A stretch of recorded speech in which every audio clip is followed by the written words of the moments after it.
2022년 12월 첫날이 되었습니다. 지난 11달 동안 그 어느 해보다도 사실은 다사다난했고 참으로 믿음의 눈을 뜨고 보면은 어떻게 살아왔는지 알지 못한 11달이 그 11달을 잘 살아온, 그러면서 오늘을 맞이한 여러분들의 가정을 축복하면서 여러분들의 삶이 승리할 수 있기를 축원합니다. 현실을 믿음의 눈을 뜨고 보면은 사람들이 사는 겉에 사람들의 모습이 사실은 귀신의 삶과 다를 바는 거의 없습니다. 지금 우리나라의 현실을 한번 보십시오. 여당과 야당의 몇 년 동안의 집요한 전쟁보다도 더 심한 다툼, 젊은이들의 진보, 나이 좀 들었다는 사람들의 보수, 이들의 그 끝이 없는 평행선. 왜 이렇게 된 것일까요? 돌아가신 김동길 교수가 생각이 납니다. 옛날에 제가 그 연세대학 거기에 강의를 들을 때 그분이 한 얘기가 그거죠. 무슨 얘기하다가 꼭 이렇게 얘기를 합니다. 이게 뭡니까? 이게 뭡니까? 정말 우리들의 이 모습들, 정말 이게 뭡니까? 왜 이렇게 된 걸까요?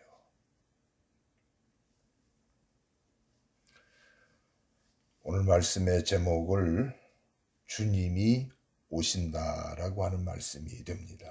본문은 마태복음 3장 3절의 말씀을 참고하십시오. 11월 27일 그날부터 12월 25일까지 이 기간을 강림절이라고 합니다. 대림절. 이 기간에는 교회나 성당이 보라색의 휘장이 내립니다. 그래서 그 보라색의 뜻은 경건과 근신하라 이런 뜻이죠. 깨어 기도하라 이런 뜻이에요.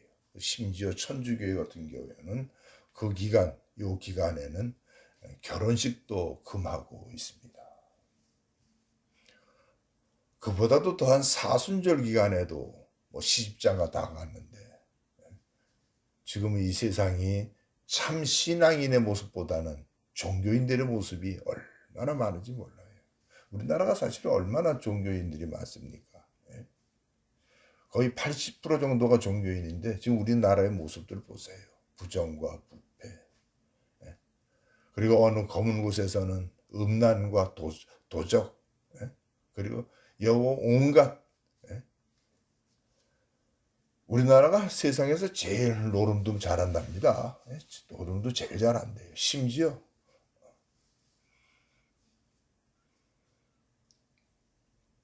비행기 안에서까지도 화투하는 게 우리나라 사람이고 카드하는 게 우리나라 사람이라는 거예요. 여러분, 주님이 하신 말씀이 생각이 납니다. 예루살렘의 딸들아, 너희는 나를 위해 울지 말고 너와 내 가정을 위해 울라. 제가 제천에 이사를 와서 제가 사는 이 아파트 이 단지 안에는 제가 예전에 살던 곳보다 유난히도 그 외제차들이 참 많아요. 그래서 참 희한하구나, 이상하다. 시간이 가면서 그들을 알게 됐습니다. 근데 하나같이들 대부분 다 젊은 사람들이에요. 그들이 남들에게 보여주기 위해서 그런 차를 타고 다니는 것인지 아니면 내적으로나 외적으로 질적으로 모든 것이 잘 갖춰진, 심지어 인격까지 갖춰져서 타고 다니는 건지 알지 못하겠어요.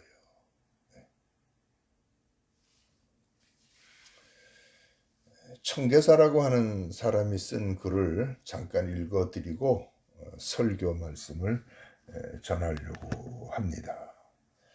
요약해서 읽어드리도록 하겠습니다. 젊어서는 돈이 있어야 편안하나 늙어서는 건강이 있어야 살기가 편하다. 사람이 아파보면 건강의 가치를 알 수 있고 늙어보면 시간의 가치를 알 수 있다.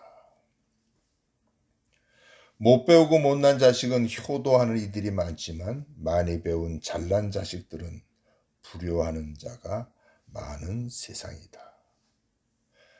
악한 사람은 큰 죄를 짓고도 태어나지만 선한 사람은 죄를 지을까 걱정하며 살아간다.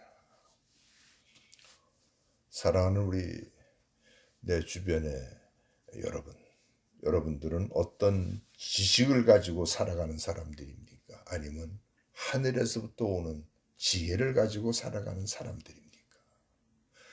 세상에서부터 오는 지식을 가지고 산 사람들은 꾀와 방법으로 살아가는 차이점이 있고 하늘로부터 온 지혜를 가지고 살아가는 사람들은 꾀와 방법이 아니라 하나님의 은혜로 살아가는 삶이 있습니다. 꾀와 방법으로만 살아왔으면 허무와 곤고가 여러분들에게 필수적으로 따라올 것이요. 하나님의 은혜 속에서 살아온 삶이라고 한다면 가난하더라도 여러분들은 감사가 넘칠 것이며 부유하더라도 겸손한 자리에서 여러분들의 삶이 풍요로울 수 있다는 것을 듣는 귀가 열릴 수 있기를 축원합니다. 1200년 전에 그 이탈리아 사람이죠. 철학자면서 신학자인 토마스 아퀴나스라고 하는 사람이 한 말이 있습니다. 인간이 구원을 받으려면 세 가지가 갖춰져야 된다는 거예요. 첫째는 무엇을 믿을 것인가? 두 번째는 무엇을 바라봐야 될 것일까? 세 번째는 무엇을 해야 할 것인가? 여러분들은 무엇을 믿습니까? 돈을 믿고 있습니까? 삭개오라고 하는 사람이 성경에 나오는데 그는 토마스 아퀴나스가 말한 것처럼 무엇을 해야 할 것인가에 있어서 확고한 행동을 합니다. 선생님이여, 내가 남의 것을 도둑질했으면 4배로 갚겠나이다. 주님께서 하시는 말씀이 삭개오야, 너의 집에 구원이 이르렀느니라 라고 말씀합니다. 여러분들의 가정에 구원이 다가올 수 있는 가정이 되기를 축원합니다. 11월 27일부터 12월 25일 이 어드벤트 이 기간, 다시 말하면 성탄절 이 기간, 주님이 오시는 이 기간에 주님께서는 처음에 오시는 예수 그리스도는 아기 예수로서 구세주로 이 땅에 오셨습니다. 그래서 그분을 믿은 사람이면, 영접한 사람이면 지위고하를 막론하고, 더 나아가서 그 사람이 가진 거나 없는 걸 막론하고, 죄를 졌든 안 졌든 중요한 것이 아니라 그분을 믿음으로 인해서 구원의 길에 서게 했습니다. 그러나 그분이 33년 산 후에 하나님 우편에 계시다가 다시 오실 예수 그리스도는 구세주로 오시는 것이 아니라 심판의 주로 이 땅에 오신다는 것을 듣는 귀가 열 수 있기를 축원합니다. 그때 오시는 그분은 하나님을 믿는 사람들과 믿지 아니한 사람을 구분해서 심판하실 것입니다. 부정하고 부패한 사람들과 진실로 성실하게 살아가는 사람과 구분해서 하나님은 자녀 예수 그리스도는 그때 심판하실 것입니다. 여러분들은 어떤 자리에 쓸 수 있습니까? 성경책 맨 끝에 보면 요한계시록이라고 하는 곳이 있는데 22장 거기에 보면 3번씩이나 한 말씀이 있습니다. 내가 속히 오리니. 이 성경책의 말씀을 지키는 자가 복이 있을 것이라. 내가 속히 오리니 내가 줄 상이 각 사람들에게 일한 대로 갚아주시리라. 당신이 있는 위치에서 어떤 일을 하셨습니까? 그 일에서 직업이 어떤 귀천이 있는 것이 아니라 일한 곳에서 얼마나 진실하고 성실하게 했는지, 아니면 수단과 방법을 가지고 살았는지, 아니면 이기주의적으로 살았는지, 거기에 대해서 심판하시겠다는 말씀이 주님의 말씀인 것입니다. 주님은 한 번, 두 번만 말씀하신 거 아니에요. 세 번째 또 말씀하는 거예요. 내가 속히 오리니. Behold, I am coming soon이라고 말하는 거예요. 내가 속히 온다는 거예요. 속히 온다는 거예요.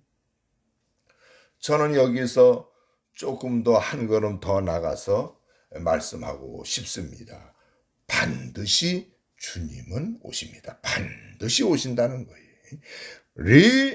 Be sure to come이라고 말하고, Be sure to come. 주님은 반드시 오신다는 거예요. 반드시 오신다는 거예요.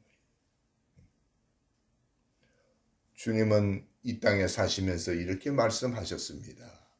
천하의 다른 이름으로 세상에 구원을 준 데가 없다는 거예요. 석가에게 구원을 주셨을까요? 이 세상에 없다는 거예요. 마호메트? 맹자공자? 아무데도 구원을 준 데가 없다는 거라는 거예요. 주님이 하신 말씀이 내가 길이요 진리요 생명이니 나로 말미암지 않고는 아버지께로 올 자가 없느니라. 다시 말씀을 드리면 주님만이 길이며 진리며 생명이라고 하는 말씀이에요. 왜 세상의 유명 대학 모두 하나같이 머리 또래는 무슨 글씨가 있을까요? 거기가 하나같이 보면은 예수님의 말씀이 적혀 있습니다. 그 중에서 제일 많은 기절이 뭘까요? 내가 길이요 진리요 생명이니 라고 하는 말씀이에요. 그 좋은 귀절이나 학문적인 그 문장이 얼마나 좋은 게 많은데 하필 예수님의 그런 말씀이 있을까요? 저와 여러분들이 듣는 귀가 열리기를 축원합니다. 기도하십시다. 거룩하신 아버지, 연말에 맞이해서 저희들이 살아온 지난 11달 동안 저희들이 무엇을 어떻게 살아왔는가가 참으로 캄캄한 세상을 살아왔나이다. 주여, 우리 나라에게 은총을 베풀어 주셔서 이 나라가 평안한 나라, 복을 받을 수 있는 나라, 복받을 짓을 할 수 있는 나라가 될 수 있도록 이 민족을 축복해 주옵소서. 이 민족의 젊은이들을 축복하시고 나이 든 사람들을 축복해 주옵소서. 저 영혼들을 불쌍히 보시옵소서.